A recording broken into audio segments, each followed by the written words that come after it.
وَإِذْ قُلْنَا ادْخُلُوا هَٰذِهِ الْقَرْيَةَ فَكُلُوا مِنْهَا حَيْثُ شِئْتُمْ رَغَدًا وَادْخُلُوا الْبَابَ سُجَّدًا وَقُولُوا حِطَّةٌ نَغْفِرْ لَكُمْ خَطَايَاكُمْ وَسَنَزِيدُ الْمُحْسِنِينَ۔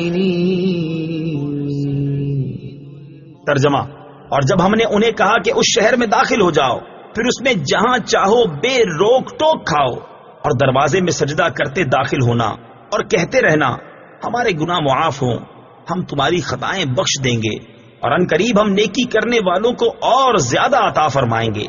وَإِذْ قُلْنَا ادْخُلُوا هَٰذِهِ الْقَرْيَةَ، اور جب ہم نے کہا اس شہر میں داخل ہو جاؤ، اس شہر سے بیت المقدس مراد ہے، یا اریحا جو بیت المقدس کے قریب ہے، جس میں عمالقہ آباد تھے اور وہ اسے خالی کر گئے تھے۔ وہاں غلے میوے بکثرت تھے۔ اس بستی کے دروازے میں داخل ہونے کا فرمایا گیا، اور یہ دروازہ ان کے لیے کعبے کی طرح تھا، اور اس میں داخل ہونا اور اس کی طرف سجدہ کرنا گناہوں کی معافی کا سبب تھا۔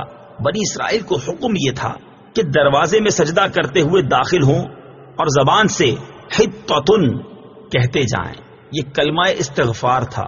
انہوں نے دونوں حکموں کی مخالفت کی اور سجدہ کرتے ہوئے داخل ہونے کے بجائے سرینوں کے بل گھسٹتے ہوئے داخل ہوئے، اور توبہ و استغفار کا کلمہ پڑھنے کی بجائے مذاق کے طور پر حبۃ فی شعرہ کہنے لگے، جس کا معنی تھا بال میں دانا۔ اس مذاق اور نافرمانی کی سزا میں ان پر طاعون مسلط کیا گیا، جس سے ہزاروں اسرائیلی ہلاک ہو گئے۔